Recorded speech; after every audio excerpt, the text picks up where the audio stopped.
video the 5 things every single patient who reversed kidney disease is doing. And if you do them too, you will have a huge chance of reversing kidney disease.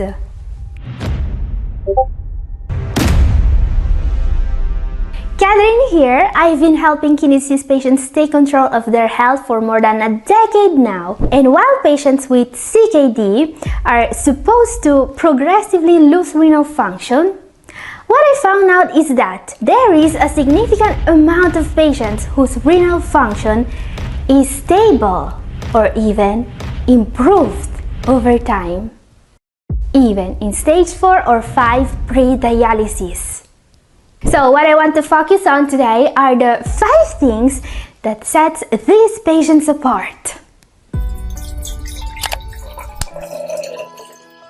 Now guys, if you follow me here regularly, you know that what I talk about mostly here is what really works when it comes to reversing the decline of kidney function, when it comes to going back from stage 4 to stage 3, for example.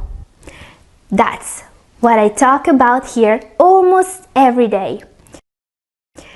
So the thing is, there is a huge amount of information about how to do that in scientific literature today. There is a serious risk of, getting lost in the details and losing the bigger picture. We don't want to do that. So the question I want to answer today is, what are the things we must do if you want to reverse kidney disease? There are 5 things that everyone who reverses kidney disease is doing. 5 things that are a must. Let's see what they are. Starting with number 5, keep your blood pressure down naturally. Okay guys, let's start with what seems to be one of the biggest conundrums of today's CKD treatment.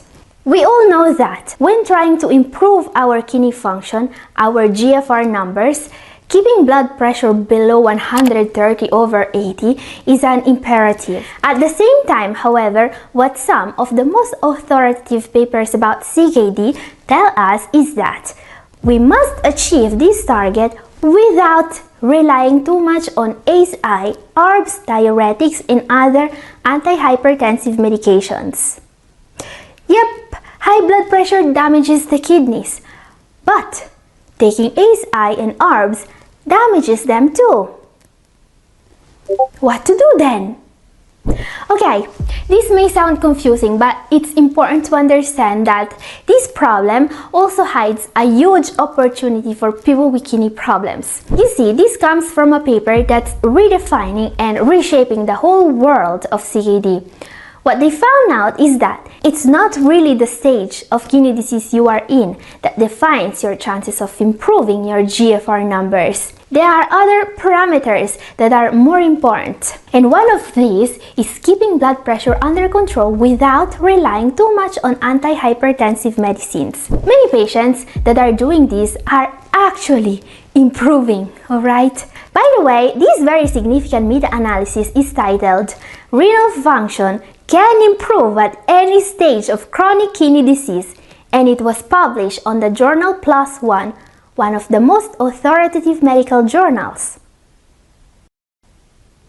Now guys, if you have been following me already, you probably know that I'm not going to focus on the problem here. I want to focus on the solution.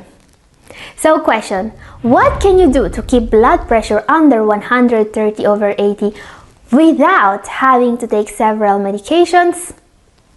Science says that there are several ways to control blood pressure naturally and protect the kidneys. Exercising regularly is one of the most effective ways to do that. According to studies, regular exercise is even more effective than taking prescription in treating hypertension. You can get up to a decrease of 8/4 millimeters of mercury in blood pressure with 30 minutes of moderate physical activity per day. Probably even more if your blood pressure is higher to begin with. And obviously, this can be compounded by also following a healthy, low-sodium, plant-based diet with plenty of high-potassium fruit and veggies. If you don't have a potassium restriction, I've seen personally people completely stopping the need for medications when doing just these two lifestyle changes actually. So yeah, run like your life depends on it. Just kidding, always start slowly. But for certain patients, this is not enough. So, what I would recommend is to also look into certain supplements that have been found to help. One supplement you should consider if you are not already taking it is an omega-3 supplement. What a recent meta-analysis of randomized controlled trials found out is that supplementing these essential nutrients can make a huge difference with hypertension. Up to 3.8 over 3.1 millimeters of mercury reduction, as we can see. Another extremely effective and extremely safe supplement is magnesium. A very large number of patients are deficient in this essential mineral, and this can cause hypertension. Now, I know that many of you guys are already supplementing magnesium, and I've received a bunch of questions about it in comment section. How to take it, what forms, and more. Now guys, don't start all these things together or your blood pressure will get so low you won't be able to stand up from your chair. Always consult your doctor and introduce lifestyle and dietary changes gradually. Remember that winning the battle for your kidney health is a marathon, not a sprint. Up next, number 4 is beat what's causing it. Okay, when it comes to kidney health, there is no improving if we don't stop the cause of the damage. We've just seen how to deal with high blood pressure, but it's not a secret that close to 1 out of 2 CKD sufferers has diabetes. And we need to deal with that also. Now, luckily, diabetes medications in general are not as controversial as blood pressure medications, but they still have side effects. For example, metformin is safe for the kidneys, but it can still accumulate in the blood of patients in the advanced stages. And then there are SGLT2 inhibitors that have kidney protecting properties at the point that they can be used even in CKD patients without diabetes. I'm talking about Forxiga, for example, but they can also come with a increased risk of urinary tract infection, and we also have observed that getting in and out of these medications can produce a decrease in kidney function. So not as bad as blood pressure medications, but it's clear that the closer we can get to a normal fasting sugar levels without medications, the better. Now, some good news. It was believed for a long time that those who suffered from diabetes for 6 years or more couldn't go into remission. But now, things have changed. Thanks to this new study, it's finally proven that even patients who had type 2 diabetes for 11 years can get diabetes into remission. So, question, what can be done to beat diabetes naturally? When dealing with type 2 diabetes, the first resource should always be the diet. As this recent study shows, the diet alone can be enough to get diabetes into remission. But there is obviously more you can do to achieve this result. There are a few supplements that are proven to help. One that I always recommend is apple cider vinegar. Raw, unfiltered ACV is the best friend of people with diabetes. Several studies show that consuming real ACV can significantly increase insulin response and lower blood sugar levels, with great benefit for the kidneys and not just for people with diabetes. But there is more.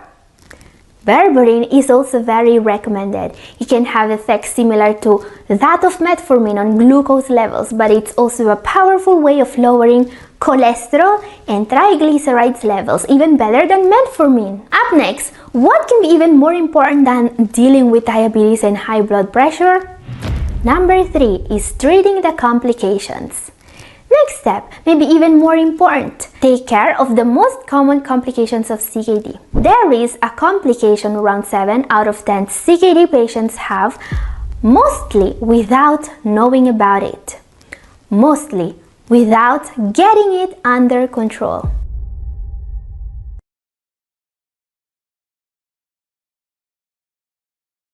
And it makes your GFR decline faster. It makes you risk your life.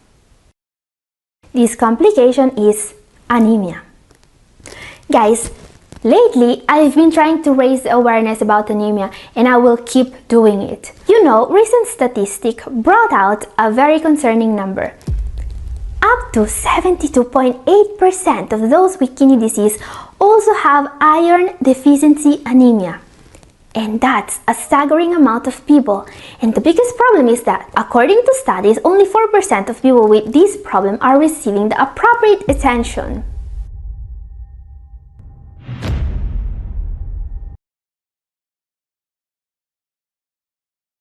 Now this is terrible, because doctors don't care about it, and patients end up on dialysis for a complication that is treatable. Now, let me be very clear on this. If you have anemia and you don't take care of it, there is no way you are going to reverse the decline of GFR. This is why I'm uploading new video this week about this dangerously underestimated complication. Stay tuned and hit the subscribe button and the bell icon to make sure you are not missing it. Another very serious complication we need to address to have success is metabolic acidosis. This is also very common and can lead to a faster decline in GFR. Like any complication, this is a vicious circle we are talking about. When GFR is reduced, people often have even more difficulty maintaining proper acid-base balance in the body, which can lead to a buildup of acid in the blood. And this is the definition of metabolic acidosis. This complication is so common and so damaging that in literature there is evidence of people reversing the decline of GFR just by taking care of metabolic acidosis.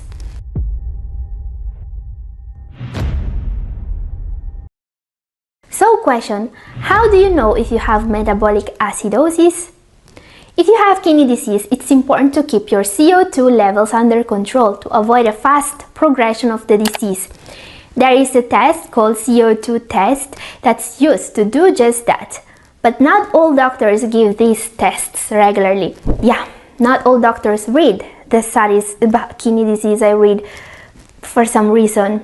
So keep in mind that when you do a metabolic panel, this is one of the things you should look at. The normal range is 23 to 29 ml equivalents per liter. Anything outside this range means you need to take action. How? Sodium bicarbonate is used to treat this issue, but you must also make sure your diet is in check. More about this later on in this video. And obviously, there are other complications that need to be dealt with. Most common are mineral and bone disorder, often caused by low calcium and high phosphorus levels. This often comes with thyroid problems too. And also gout is a common complication. This is a type of arthritis caused by a buildup of uric acid. Fortunately, most doctors know how to deal with this, but make sure you are being tested and treated. Up next, what can be even more important than dealing with complications? Number 2 is taking vitamin D. Okay, we all know that keeping our levels of vitamin D in check is crucial for kidney health. But what if I told you that this vitamin is even more important for the kidneys than you may think? You see, in the study I mentioned in the beginning, a great deal of effort was put into identifying which factors determine if a patient was going to improve their kidney health or not. What they found out is not just that vitamin D deficiency was less prevalent in improvers than non-improvers. They were also able to tell that the only complication of CKD that alone was linked to not being able to improve GFR levels was vitamin D deficiency. In all the stages of CKD, the lower the vitamin D levels are, the faster the decline of kidney function. Okay, so what does this mean to you?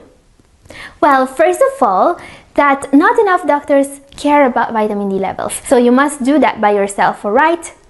Ask to be checked regularly. This is very important. And make sure you are doing all you need to do to keep vitamin D levels in the right range. Now, this is an issue you must solve with the help of your doctor. The main reason why so many CKD patients have low levels of this vitamin is the inability of the kidneys to activate the vitamin D they may get from the sun, from foods or from supplements. What this means is that while for some patients taking high dose vitamin D supplements may help, especially if also taken with magnesium and vitamin K2, for some others, the only solution is a prescription form of vitamin D. So ask your doctor to be checked for vitamin D levels and ask for a prescription in order to keep levels in the right range. Again, this is something you 100% need if your goal is to improve your kidney health. And there is just one step that's even more important. Number 1 is controlling protein and phosphorus intake. So, okay, the diet. The renal diet is probably the most important step of them all when it comes to stopping and reversing the decline of GFR numbers. As I was saying, there are many documented cases of patients reversing kidney disease only by following a simple renal diet. In particular, in a recent randomized controlled trial, 120 CKD patients were assigned a renal diet so easy they were able to learn all about it in just 15 minutes. Now the most incredible part, just by limiting protein and phosphorus intake, thanks to this very easy diet, all the patients in the intervention group were able to improve their GFR numbers. Incredible! I've made a full video about this, it's up here. Catherine here, I want to start today's video with a message of hope. If you have kidney disease, you can improve.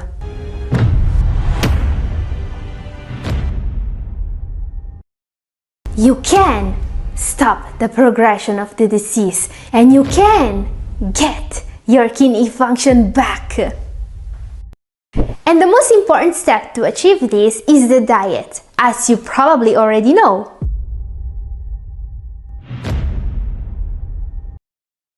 What not many people know is that sometimes you can see the biggest improvement when you make the smallest change. This is what I want to show you in today's video. 7 very small changes in your diet that will have a huge positive impact on your kidney health. And we've learned that this is possible in my last video. It was the story of one of you guys. Her name is Lisa. Lisa is not a kidney disease patient anymore, but she was in stage 3B CKD just a year ago. She completely got out of kidney disease when she made one simple change to her diet. And that's what I want to start today's top 7 with.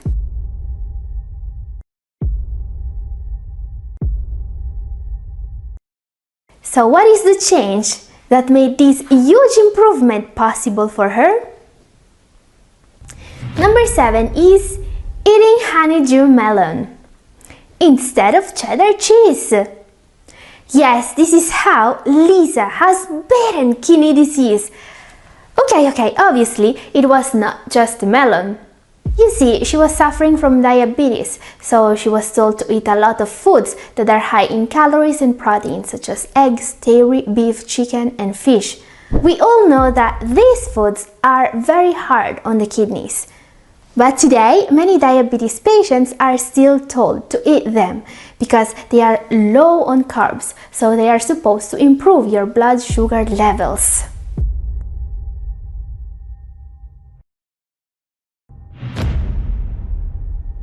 But is that really going to help? Well, not really. Lisa was gaining weight while eating all these kidney damaging foods, and her diabetes was getting worse. Everything changed, however, when she started to get informed, when she started to eat foods that protect the kidneys, such as honeydew melon. Even her diabetes got a lot better and fast.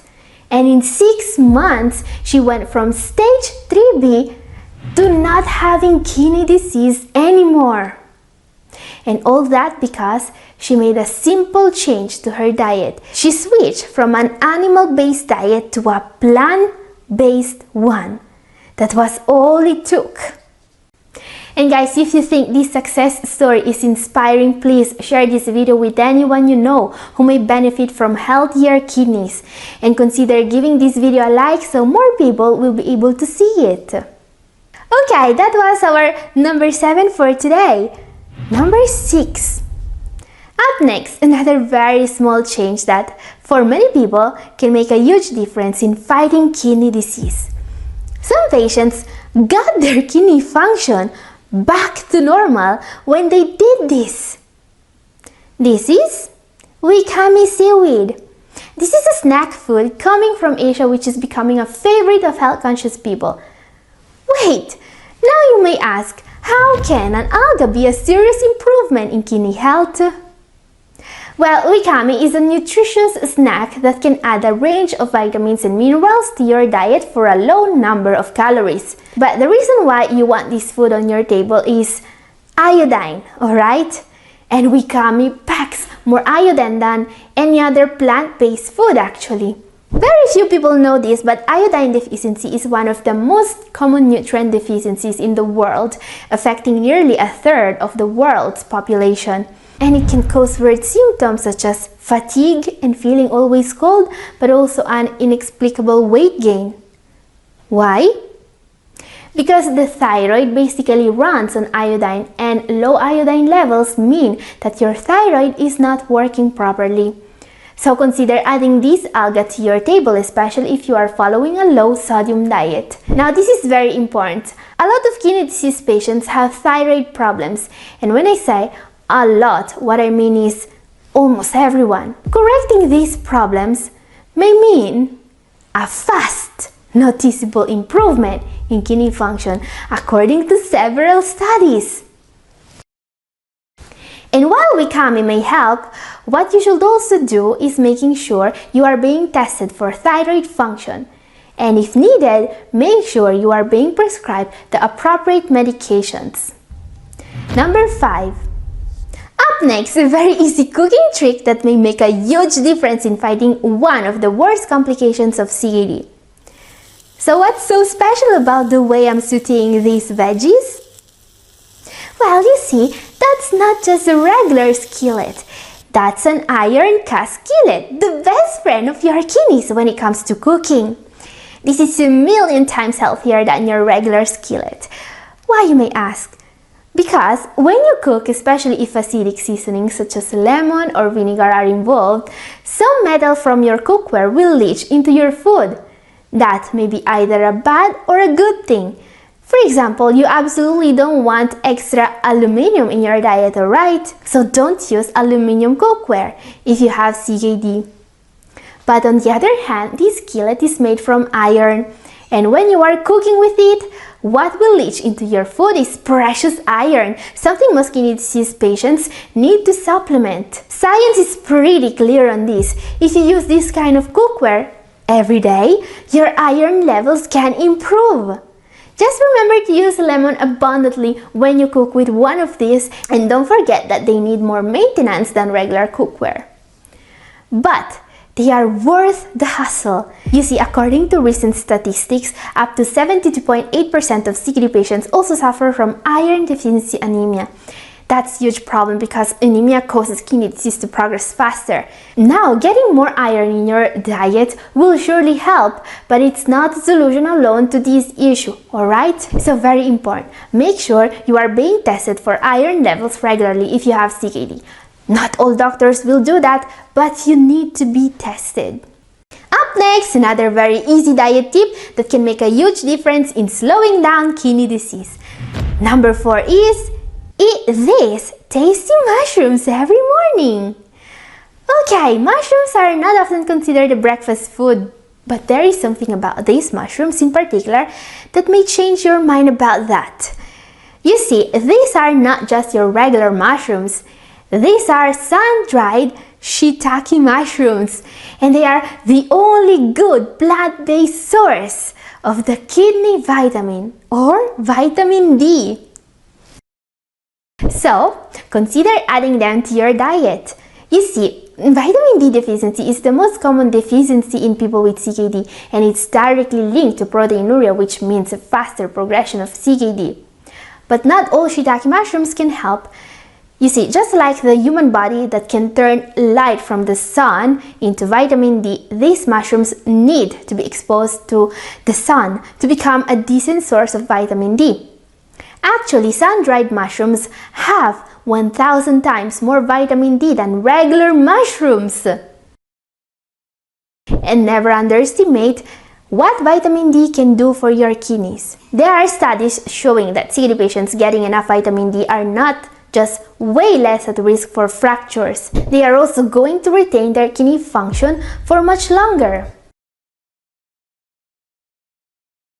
And I know that eating shiitake mushrooms is not enough to replace the vitamin D supplement, or even better, prescription vitamin D. But trust me when I say that you want to get all the vitamin D that you can, especially starting from breakfast.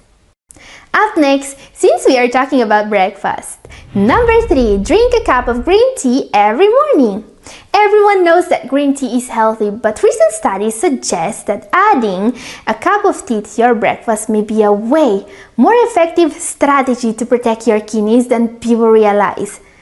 Why, you may ask? It has to do with caffeine and antioxidants. You see, there is an ongoing debate today about caffeine and its effects on the kidneys.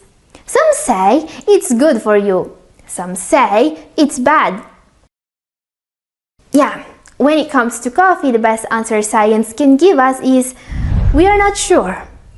What it seems clear to me, however, is that moderating caffeine intake is the best bet, especially for people wanting to improve their kidney health. Moderating, okay?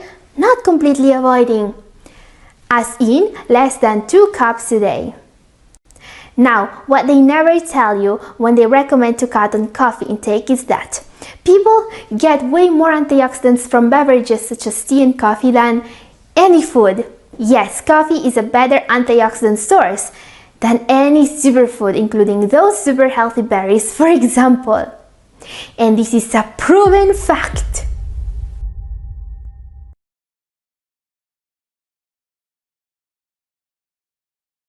And the thing is, these antioxidants are extremely important when battling kidney disease. Antioxidants can help prevent cardio and microvascular complications. They may decrease proteinuria and may even prevent the progression of diabetic kidney disease. So, what can you do to keep your caffeine intake down while keeping your antioxidant intake up? Drink green tea. Green tea has way less caffeine than both black tea and coffee, but a comparable amount of antioxidants. Yes, this cup of tea may be a better ally in your battle against kidney disease than most people realize. Number 2, up next, an app that for some patients is going to be the key to stop the decline of their kidney function. And no, I'm not exaggerating. Number 2 is using a free food tracking app to track protein accurately. So why is this free app the key to reverse kidney disease? Now, this is an app that, very simply put, lets you count exactly how much protein, carbs, fats, and calories you are getting every day, alright? Nothing fancy. But you absolutely want to know exactly how much protein you get if you want to improve your GFR. It's a must. There are several apps you can download today to get this job done. What I use is Chronometer, but you can also try My Plate Calorie Counter, Lucid, MacroFactor, or even MyFitnessPal. They are all on Google Play and the App Store. Yeah, as the names suggest, these apps are made mostly for bodybuilders and fitness enthusiasts. And that really makes me mad. I'm not kidding. Yes, while bodybuilders and dieters mostly use these apps to track their macros, I really believe that you should be the ones using them. I mean, have you ever talked to bodybuilders or fitness fanatics in general? Everyone is using these apps. They want to know exactly, and I mean exactly, how much protein they are getting every day. But why is that important for them? No one knows. But you know, if you have kidney disease, current guidelines say that you must know exactly how much protein you are getting every day, alright? That's a rule now, and with good reason. There is no improving if you don't know how much protein you are getting every day. And the only way to do that is to weigh everything you eat and to use an app like this to sum everything up and tell you how much protein you got that day in total. But then you talk with doctors about renal patients and they are like, yeah, I'm already happy when a patient tells me that they will eat less cheese tomorrow. So why do bodybuilders get to use these incredible apps and kidney disease patients don't? Guys, we can be better than them and we can use these apps to improve. Now, the reason why I strongly believe that you, in order to improve, must track your protein intake accurately is a recent study. What this study found out is that probably the main reason why many kidney disease patients cannot improve their GFR is because their dietitians fail to track their protein intake correctly, alright? So patients end up eating too much protein and this damages their kidneys. Now, in my opinion, using one of these apps will solve this problem entirely and it will put you back on track to a better kidney health. Up next, our number one for today. What easy dietary change can be even more important than counting protein accurately? Number one is read the labels of what you buy at the grocery store. Seriously, this can make a huge difference in battling kidney disease. Guys, I know that you are knowledgeable about your diet and your health. I quiz you almost every day and I always find out that the vast majority of the answers are correct. And my questions aren't easy either. And yet, there are people on the other side of the trench that don't want you to get better with CKD. I'm talking about the people that make commercials for big food companies.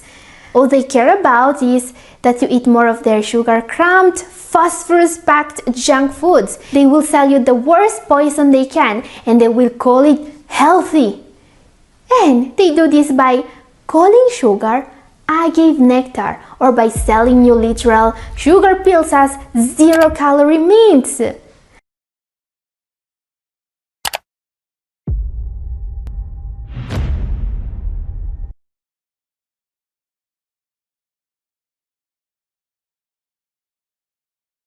Yeah, it's incredible how evil and cunning these people are. And guys, do you want to know what happens to your kidneys when you don't read the labels and these people manage to fool you? In this case, this video up here is for you. In this video, 7 foods most people consider healthy that are slowly damaging your kidneys. Kidney disease was once considered incurable. Today, science proved that assumption wrong. There are still many patients that cannot improve even if they tried their best, and in many cases it's not their fault either. Thanks to big corporations and their marketing departments, you think you are eating healthy, but you are actually swallowing poison. Every day you go to the supermarket and risk falling into the trap of the food industry. They disguise their products as natural, organic, or low-fat, but they are actually loaded with sugar, additives, and chemicals. They lure you in with their attractive packaging and misleading labels, but they are actually harming your health and your kidneys. You could be like a fish that bites the bait, unaware of the hook that awaits. Time to learn how to avoid this, especially if you want your kidneys to improve. So there are 7 foods you must know about in order to avoid the hook, starting with number 7, the dirty dozen. Now guys, if you follow me here regularly, you probably know already that I usually recommend to eat organic veggies and fruit.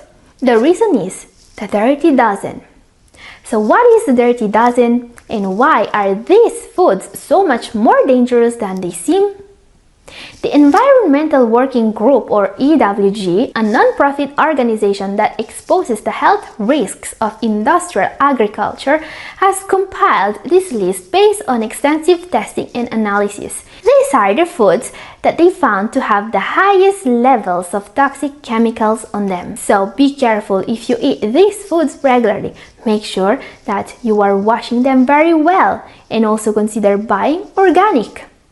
In 2023, the foods in the Dirty Dozen are strawberries, spinach, kale, collard, and mustard greens, peaches, pears, nectarines, apples, grapes, bell and hot peppers, cherries, blueberries, green beans. Yes, it's a long list, and it includes way too many of the healthiest foods for people with kidney problems. But all of these foods have been tested and found to have too high concentration of pesticides and dangerous toxins.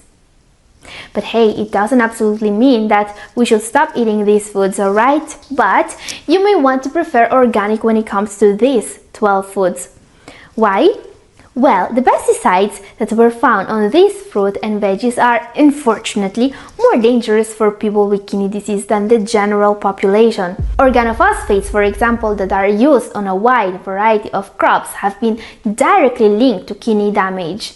This study was conducted in the US and on healthy adults. What they found out is that those exposed to these common pesticides were 25% more likely to develop CKD. So be careful with these foods in particular. Consider buying organic, especially when it comes to these foods. And also consider giving this video a like and sharing it with a friend. Up next, this is one of the most popular breakfast staples, but should you avoid it with kidney disease? Number 6. Instant oats. Oh, way to turn a perfectly healthy morning staple into a danger for the kidneys. Oatmeal could be one of the healthiest breakfast staples out there. Oats are rich in beta-glucan, a type of dietary fiber with powerful detoxing properties. Oatmeal is also great for those with diabetes because it's low on the glycemic scale and full of fiber. There is only one problem. Instant oats are generally not safe for people with kidney disease. Many instant oatmeal packets contain added sugar, added salt, and in some cases phosphorus additives. Especially be careful with instant oats that come in those little single serving packets. They are almost always full of added phosphorus, and that's bad. While natural phosphorus from plant-based foods is not a problem, you should never eat anything with phosphorus additives. So if you are buying instant oatmeal, double check the label. If you see phosphates or any kind of added sugar in the ingredient, avoid that product. A better option could be rolled oats or steel cut oats. These are lightly processed and don't contain added phosphorus or sugar. They should have only one ingredient listed on the label. Up next, what can be even worse? Number 5. Multigrain bread. The word multigrain sounds healthy, doesn't it? But thanks to the miracle of marketing, it doesn't mean that the bread is actually made with whole grains. Many multigrain breads are made with refined flours that have been stripped of their nutrients and fiber. Not healthy. They may also contain added sugar, salt, and preservatives, including phosphate. Not healthy at all. But they still want to sell this bread, alright? This is why brands may add a little bit of whole wheat to all this refined flour and call it multigrain. Yeah, they are not technically lying to you, but they are damaging your health. So be careful with bread in general and double check the label of what you are eating. Some diabetes patients may be better off by avoiding bread altogether. What's even worse? Number 4. Morning cereals. Okay, I know that not many people today still believe that morning cereals are healthy. I get that, and I bet that most of you guys following me here regularly just avoid morning cereals. You know that they are not healthy. So why is this food on the top 7 of the worst junk foods sold as healthy then? Well, it's immediately clear when we look at the boxes of some cereal brands that they are still targeting the health-conscious crowd. Here, low cholesterol Cheerios. Are you kidding me? And also, all brand cereals with antioxidants, organic cereals, cereals with raisin or other fruits on the boxes. No, it's clear that they haven't given up on health-conscious people entirely. And yet, these cereals are very bad for your health. It's especially ironic that they are branding them as low cholesterol when we all know that cholesterol from food won't really raise your cholesterol levels. But what will actually raise your cholesterol levels is the sugar these healthy cereals pack in large amounts. So yeah, that's why morning cereals are, in my opinion, especially dangerous. Up next, our top 3. What's even worse than morning cereals? Well, another morning staple that's still being sold as healthy despite the fact that's pure junk food. I'm talking about number 3, fruit juice. This is one of the worst, especially because it's marketed towards the youngest. It's no secret that food companies are to blame for today's growing obesity problem, and fruit juices are one of the causes. If you're drinking a cup or 250 milliliters of fruit juice, you're ingesting up to 30 grams or 8 teaspoons of sugar. And that's a lot of calories that will go in your blood real quick, causing a spike in insulin. And sugar is not just linked to diabetes but also to high blood pressure, inflammation, heart disease, and a ton more health issues. What can be even worse? Number 2, sport drinks. Even if you're sweating like LeBron in the playoffs, there is virtually no good reason for most people to be downing sport drinks. In addition to their potentially carcinogenic artificial colors, most sport drinks have similar amounts of sugar to soda. And if you are a kidney disease patient, consider that these drinks are also chock full of potassium. Now, I know very well that potassium is not as bad as we used to believe for those with kidney disease, but you still want to get all the potassium you can from fruit and veggies and not from junk food. Number 1, a food made with only one goal in mind: to fool people that are trying to eat healthy and trying to help the environment. Number 1 is vegan meat. Here, take a look. How appetizing! Vegan meat, which is being marketed as the way to save the planet, is totally not the environment-conscious alternative to meat people think it is.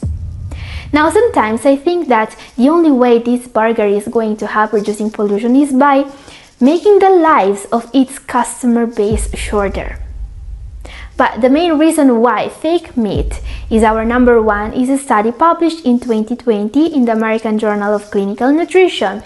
This study was aimed at proving that eating fake meat is healthier for the heart than regular meat. Now, there is only one problem with this study. It was literally paid for by Beyond Meat, one of the largest fake meat brands out there. So yeah, they boast about making a more ethical product, and then they literally pay researchers to distort science. It really reminds me a lot of what secret brands were doing back then. How can this still be legal? But how unhealthy this burger actually is? I mean, it's our number 1, so clearly it's very bad.